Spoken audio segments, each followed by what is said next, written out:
네, 이번 영상에서는요, 고려가 어떻게 건국되고 후삼국을 통일했는지, 그리고 고려 초기의 세 명의 왕, 태조, 광종, 성종 때 정치 과정을 한번 살펴보도록 하겠습니다.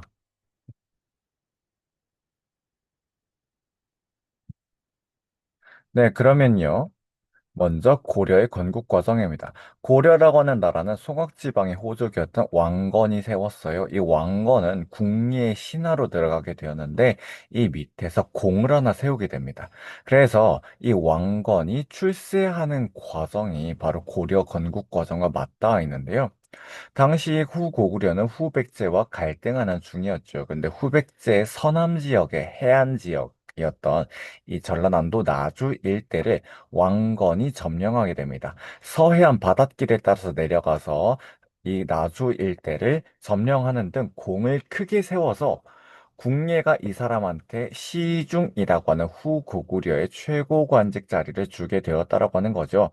그래서 그 당시 후고구려에서 굉장히 정치적으로 명망이 있던 인물 중 하나였습니다. 자, 그런데 그 당시 후고구려의 왕이었던 궁예가 스스로 미륵부림을 자처하면서 많은 신하들을 탄압했어요. 그런데 그 당시 신하들은 전부 다 호족 출신이었기 때문에 당시 지방 호족들과 궁예가 대립을 하게 됩니다.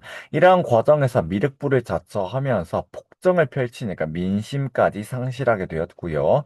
이를 두고 보다 못한 호족 세력이 그중에서 사대장이라는 이 네 명의 신하들이 궁예를 내쫓고 왕건을 국왕으로 추대하게 되니 이 나라가 바로 고려입니다. 그래서 원래 후고구려도 고려라고 당시에는 불렀는데요. 왕조 교체가 되었다라고 하는 겁니다. 바로 궁리에서 왕건으로 나라가 바뀌면서 우리는 이때부터 고려의 역사가 시작된 것으로 얘기를 하고 있습니다. 그래서 왕건은 자신의 고려 건국을 정당화하기 위해서 나의 고려 건국은 바로 천수, 하늘이 허락해 준 거야 라고 하는 이 천수라고 하는 연호를 썼고요. 자신의 근거지였던 송악지방으로 수도를 옮기게 됩니다. 당시 원래 후고구려 수도는 철원 지방이었는데 여기는 이제 궁예가 나라를 정비해 나가는 곳이니까 왕건의 고려 건국을 고가워하는 사람들이 굉장히 많았습니다. 그래서 건국 초기, 건국 며칠 안 되어서 반란이 많이 일어나게 돼요. 그래서 이 반란을 피해서 자신의 세력 근거지였던 송악 지방으로 천도하게 되었습니다. 자, 이런 상황에서 고려는 후삼국 통일전쟁에 이제 뛰어들게 되는데, 고려의 초기 외교 방침은요, 바로 후백제와는 대립, 그리고 신라와는 친선이라고 하는 대외 정책 기조가 있습니다. 그래서 당시 후백제 왕이었던 견훤이 신라를 멸망시킬 생각으로 군대를 이끌고 경주로 쳐들어갔습니다. 당시 신라 왕이었던 경애왕은 술을 마시면서 포석정에서 신하들과 놀고 있었어요. 바로 이런 상황에서 견훤이 경애왕을 죽이고 허수아비 왕을 한 명 세웁니다. 우리는 이 왕을 경순왕이라 부르게 되는데 바로 이때 후백제가 신라를 공격했던 것을 계기로 해서 고려와 신라 사이에 공산 전투가 일어나게 됩니다. 공산은 지금 대구 일대에 비정되고 있는데요. 이곳에서 후백제가 승리하고 고려가 패배하게 됩니다. 고려는 신라를 돕기 위해서 급하게 달려온 것이었기 때문에 전쟁 준비가 제대로 되어 있지 못한 상태였습니다. 그러한 상황에서 공산 전투가 일어나게 되자 후백제군이 승리하게 되고 왕건은 간신히 목숨만 부지해서 달아나게 됩니다. 자, 직후부터 이제 고려는 서서히 승세를 잡아가기 시작합니다. 고창 전투를 시작으로 해서 고려는 서서히 승리를 하게 되었는데, 당시 후백제에서는 왕위쟁 탈전이 일어나게 됐습니다.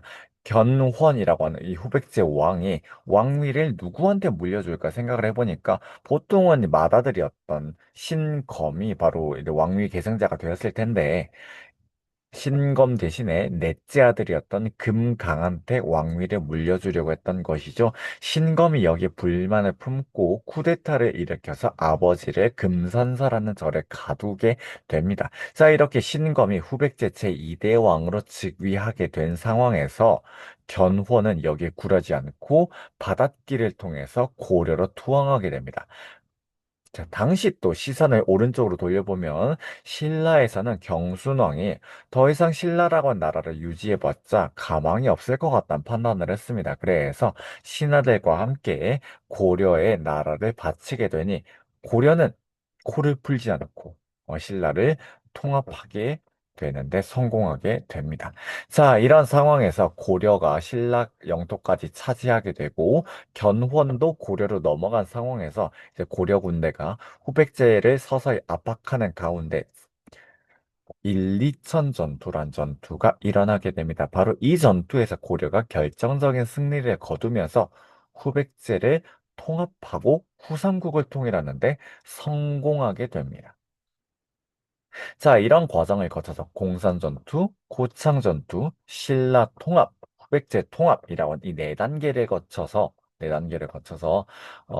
이 후삼국을 통일하게 되었는데 시선을 조금 북쪽으로 올려보면 고려와 마찬가지로 고구려를 계승한 또 하나의 나라가 원래 있었습니다. 발해라고 하는 나라가 있었죠. 근데 발해가 926년에 거란 야유라복의 공격을 받아서 멸망하게 되었습니다. 그래서 북쪽에서 발해 유민들이 막 떠돌고 있는 상황이에요. 발해 부흥 운동도 일어났고요. 그러한 상황에서 일부 유민들은 발해 왕자였던 대광현의 인도를 받아서 고려로 망명하게 됩니다. 그래서 왕건은 이 발해 유민들을 받아들이면서 진정한 후삼국 통일을 이루게 됩니다. 자, 그런데 이 후삼국 통일 과정에서 많은 호족들의 핍박을 받고 있었던 백성들이 있었습니다. 후삼국 통일전쟁이 40년 가까이 지속이 되었고, 또 이 과정에서 국가의 통제를 전혀 받지 않았던 호족들이 백성들을 막 수탈했다는 것이죠. 그리고 세금을 내지 못한 백성들을 노비로 만들기도 했습니다. 불법으로요. 자, 이러한 혼란스러운 상황을 안정시키기 위해서는 태조가 사회 통합 정책을 펼쳐야 했다는 겁니다.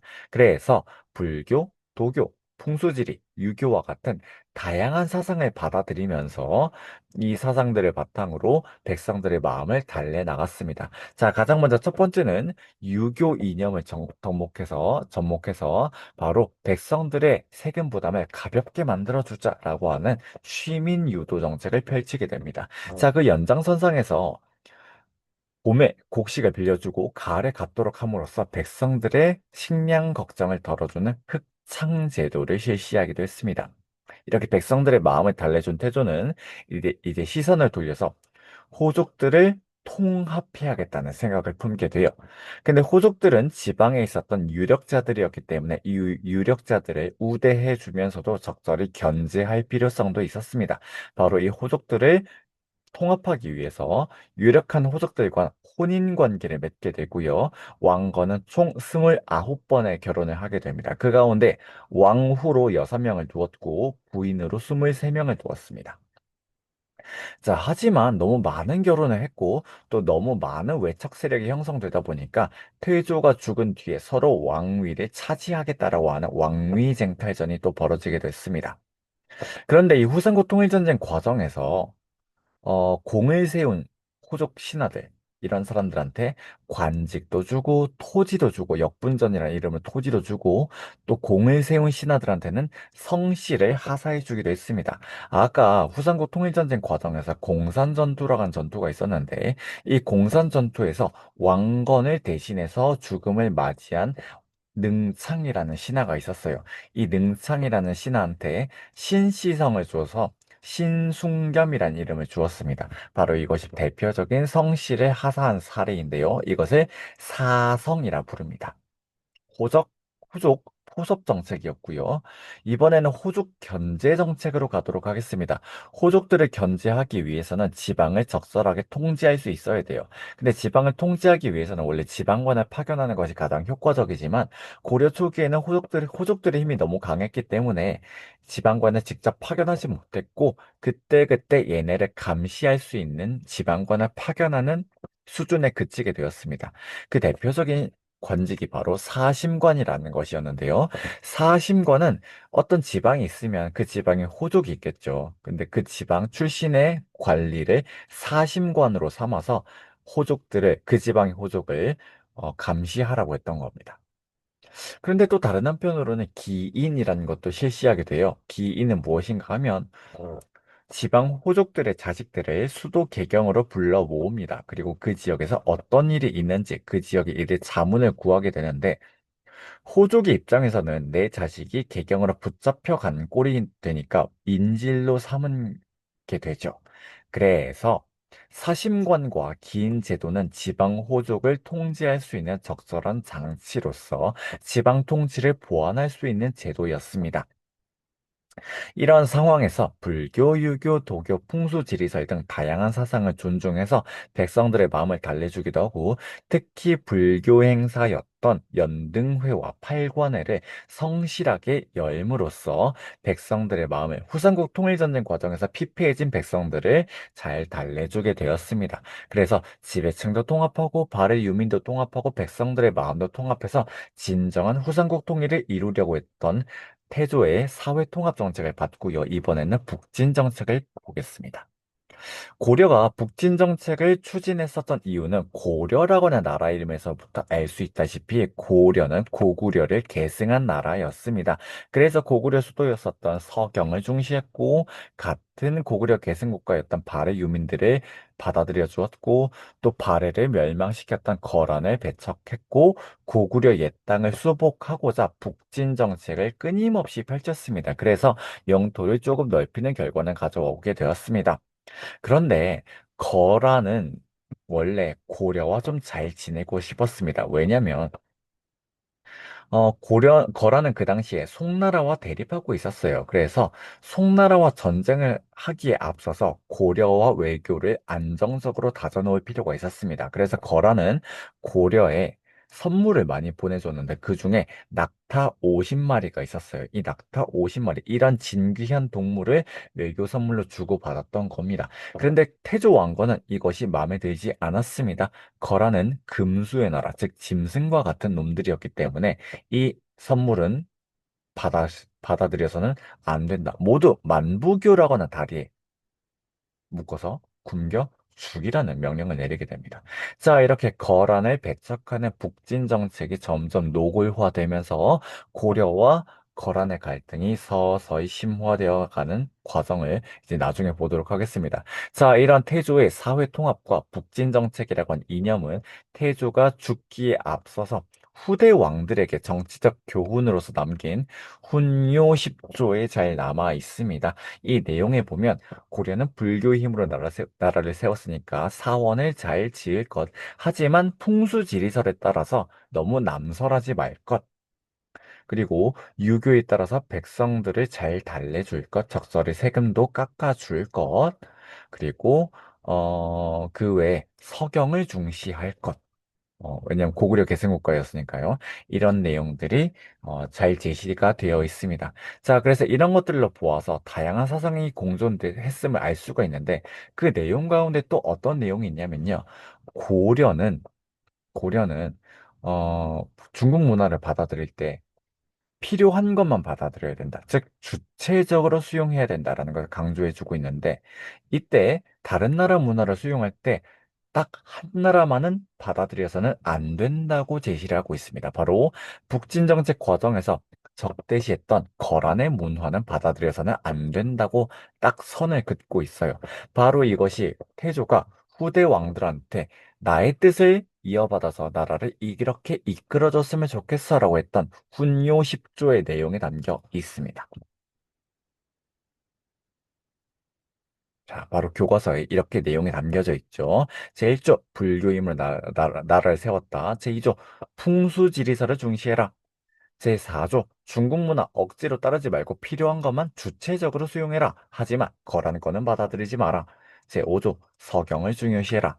자, 제6조, 불교 행사로서 연등회와 팔관회를 성실하게 열어서 백성들의 마음을 달래줘라. 제9조, 유교 사상에 입각해서 백성들의 부담을 적절히 덜어주어라. 라는 내용들이 들어가 있습니다. 자, 이런 상황에서 이제 왕위는 그 뒤로 넘어가게 됩니다. 근데 태조가 아들이 너무 많았어요. 결혼을 29번이나 했다고 했죠. 그래서 그 중에 맏아들이었던 혜종과 그 이복 동생이었던 정종 때 왕위쟁탈전이 치열하게 전개가 돼요. 그래서 서경에 왕식념이라는 호족의 세력을 등에 업고 정종이 즉위했지만 4년 만에 또 죽게 되고 왕권이 굉장히 불안정해졌습니다. 즉, 태조 때 너무 지나친 혼인 정책으로 왕권이 불안정해지고 외척 세력이 미쳐 날뛰게 되자 왕권을 안정시키고 국왕 중심의 중앙 집권 체제를 마련해야겠다 생각했던 사람이 바로 광종이라고 하는 왕입니다. 자, 그래서 광종은 국왕권을 즉 왕권을 강화하기 위해서는 호족 세력을 견제할 필요성이 있다는 것을 체감하게 됐습니다. 그래서 즉위 직후에는 왕위에 오른 직후에는 조금 간을 보다가 즉 왕위에 오른 지 7년째 바로 노비안건법이라는 법을 실시함으로써 그 호족 통제의 첫 발을 내딛게 됩니다. 노비안건법은 후삼국 통일전쟁 과정에서 호족들에 의해서 불법적으로 노비가 되었던 양인들을 원래 신분으로 회복시켜주는 법입니다. 그런데 이 법을 시행한다는 것은 호족들이 데리고 있었던 노비들을 해방시켜 주는 것이기 때문에 국가 입장에서는 세금을 낼 수 있는 양인들을 충분히 확보하는 거니까 국가 재정을 확충할 수 있고 호족들의 입장에서는 얘네가 데리고 있었던 노비들을 해방시켜 주는 거니까 호족 세력이 위축되는 결과를 가져오게 돼요. 결과적으로 호족 세력 위축, 국가 재정 확충이라고 하는 것들을 통해서 왕권을 안정적으로 다져나갈 수 있었습니다. 자, 이런 기반 위에서 당시 중국으로부터 사신으로 와 있었던 쌍기라는 사람이 있었습니다. 이 쌍기가 자기 나라로 돌아가려고 보니까 당시 중국은 5대 10국이란 나라로 분열되어 있어서 자기들끼리 싸우고 있었는데 자기 원래 나라가 멸망했던 겁니다. 그래서 쌍기는 고려에 정착하기로 하고 광종 한테 그러면 나라의 제도를 하나 만들면 좋겠습니다. 바로 중국에는 과거제라고 하는 관리를 뽑는 제도가 있는데 고려에도 이게 필요해 보입니다. 광종한테 건의를 했습니다. 그래서 광종은 이 쌍기의 건의를 받아들여서 유교 지식을 평가해서 인재를 선발하는 과거제도를 처음으로 실시하게 되는데 이때 문과, 잡과를 운영하면서 스님들한테 승직을 부여하는 승과도 함께 운영하게 됩니다. 이와 함께 과거제로 인재를 뽑았으니까 이제 관직의 서열, 위계 질서도 마련해야 돼요. 그래서 백관, 여러 신하들의 공복을 네 단계로 마련함으로써 관복의 색깔에 따라서 관리들의 위계 질서를 확립해 주려고 했습니다. 자, 그런데 이런 왕권 강화 과정에서 저항하는 움직임들이 있었겠죠. 그래서 호족들과 공신들 가운데 왕권에 도전하는 사람들을 모반으로 뒤집어 씌워서 왕권에 도전하는 놈들이기 때문에 전부 다 숙청해야 된다, 죽여야 된다라고 했던 겁니다. 자, 그래서 이를 두고 후대의 최승로라고는 학자는 광종의 굉장히 전제군주의 면모를 갖고 있기 때문에 이것은 비판받아 마땅하다라고 비판을 하기도 했습니다. 자, 다섯 번째는요, 바로 칭제건원입니다. 광종은 스스로를 황제라고 칭하고 자기가 다스리고 있는 이 나라는 황제국이며 그리고 자기가 살고 있는 수도 개경은 황도, 즉 황제 도시라고 주장을 했습니다. 그러면서 황제 나라로서 독자적인 연호를 쓰게 돼요. 바로 광덕과 준풍이라고 하는 연호가 있는데 교과서에 보면 용두사지 철당간이라고 하는 유물이 있을 겁니다. 당간이라고 하는 것은 절에 행사가 있을 때 이렇게 깃발을 걸어두던 것을 뭐 얘기해 주게 되는데, 바로 이 철당간에 보면 광종의 연호인 준풍이 쓰여져 있다는 겁니다. 그래서 광종 때 이 연호가 실제로 쓰였다라는 걸 알 수가 있고요. 이와 함께 불교도 국가 질서 안에 편입시켜서 국사 왕사 제도를 정비하게 되죠. 그래서 광종은 불교 차원에서는 승정 제도를 정비하면서 승과를 과거에 운영했고 국사와 왕사 제도를 정비했습니다. 자, 이런 바탕에서 또 왕위는 그 다음 왕인 경종한테 넘어가게 되고 경종 이후에 다시 성종으로 넘어가게 됩니다. 성종 제6대 임금입니다. 그래서 광종 때 호족들을 숙청하고 왕권이 강화되었기 때문에 바로 이러한 안정된 왕권의 기반 위에서 성종은 이제 효과적으로 당나라의 제도 받아들이고 송나라의 제도를 받아들여서 고려의 중앙 집권 체제를 완비할 수 있었습니다. 그런데 그런 바탕 위에는 바로 육두품 출신의 유학자였던 최승로가 있었다는 것이죠. 최승로는 자기 아버지와 함께 왕건한테 투항했었던 육두품 출신의 유학자입니다. 그래서 이러한 유학자 입장에서 봤을 때 고려에 이제 새로운 개혁안이 필요하다는 것이죠. 그래서 이 사람이 성종한테 올린 개혁안을 우리는 시무 28조라고 부릅니다. 시무라고 하는 것은 지금 현 시점에서 해야 될 일을 시무라고 부르게 되는데, 그럼 고려는 지금 현 시점에서 어떤 일을 해야 했을까? 생각해 보니까 최승로는 유교 사상을 바탕으로 고려의 제도를 정비해야 합니다라고 주장을 했던 겁니다. 그 내용들을 천천히 살펴보면요. 최승로 시무 28조는 여러 영역으로 나뉘어져 있는데 가장 먼저 앞선 태조부터 경종에 이르는 5명의 임금들을 비판하는 데부터 시작해요. 그래서 본받을 점은 본받고 본받지 말아야 할 점 본받지 말아야 한다라고 하면서 본받을 점을 쭉 나열해 줍니다. 그러한 바탕 위에서 이제 28가지 개혁책을 내놓습니다. 그 내용들을 조금 정리해 보면, 어, 유교 정치 사상을 바탕으로 통치를 해야 될 것, 그리고 역시 중국 문화를 주체적으로 수용할 것, 그리고 지방의 호족들이 아직 미쳐 날뛰고 있으니까 이제는 지방관을 파견할 것, 그리고 연등회와 팔관회는 재정 낭비가 너무 심하기 때문에 얘네를 줄일 것, 그리고 왕도 정치를 표방할 것, 이런 내용들이 잘 담겨져 있습니다. 자, 또한 고려를 세우는 과정에서 불교와 유교를 중심으로 하는 이 다양한 사상들이 있었는데, 불교는 나를 위해서, 나를 수양하는 종교이기 때문에 나라를 다스리는 데는 적합하지 않습니다. 따라서 나라를 다스릴 때는 유교가 더 적합하므로 유교를 중심으로 나라를 정비하십시오라고 하는 내용들이 들어가 있습니다. 자, 그럼 이 내용들을 한번 살펴보도록 할게요. 그래서 이 최승로의 시무 28조 내용이 대부분 성종 때 수용이 되면서 중앙 집권 체제가 정비가 되었는데, 바로 당나라의 삼성 육부제, 송나라의 중추원과 삼사라고 하는 관제를 설치하게 됩니다. 그리고 지방의 호족들을 통제하기 위해서 12목의 지방관을 파견했고요.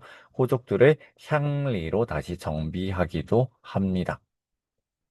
바로 이 내용이 제7조에 들어가 있는 거죠. 임금께서는 백성들의 집집마다 가서 백성들이 어떤 어려움을 겪고 있는지 돌보실 수 없습니다. 따라서 왕의 명령을 대리할 수 있는 지방관, 즉 수령을 파견함으로써 백성들을 돌보십시오. 라는 얘기가 들어가 있고요.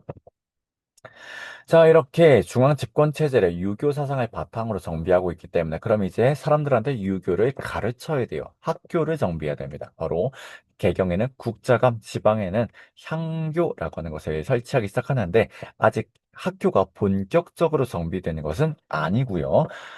지방관에 경학 박사라고 하는 선생님들을 보내서 가르치게 됩니다. 근데 지방의 주요 거점으로 12목이 설치가 되었기 때문에 바로 이 12목에 학교를 설치했겠죠. 자, 그와 함께 불교 행사가 너무 남발되고 있다. 후삼국 통일 직후에는 백성들의 마음이 너무 어려웠기 때문에 이런 행사들을 열어서 달래줄 필요가 있었지만 이제는 나라가 어느 정도 안정되었기 때문에 나라에 이런 불필요한 행사를 너무 많이 할 필요가 없다. 이 규모를 줄여야 한다라면서 딱 지적을 합니다. 연등회와 팔관회를 줄여야 합니다. 자, 따라서 최승로의 시무 28조에 보면 지방관을 파견할 것, 연등회와 팔관회를 줄일 것, 그리고 불교와 유교 가운데 나라를 다스리는 데는 유교를 쓸 것, 이런 것들을 주장해 주면서 유교 정치 사상에 입각한 국가 체제 정비를 역설하고 있습니다. 자, 그러면요. 오늘은 이제 후삼국 통일 과정과 국가 체제 정비 과정을 왕별로 살펴보았습니다. 그러면 이제 다음 영상에서는요, 이렇게 성종 때부터 현종 때 이르는 과정에서 완비되었던 고려의 제도들을 하나하나 살펴보도록 할 건데, 중앙정치제도, 지방행정조직, 군사조직, 그리고 관리 등용 제도를 중심으로 살펴보고, 또 그 밑바탕에 있었던 고려시대 사람들의 가족 제도는 어떠한 특징들이 있었는지를 다음 영상에서 살펴보도록 하겠습니다.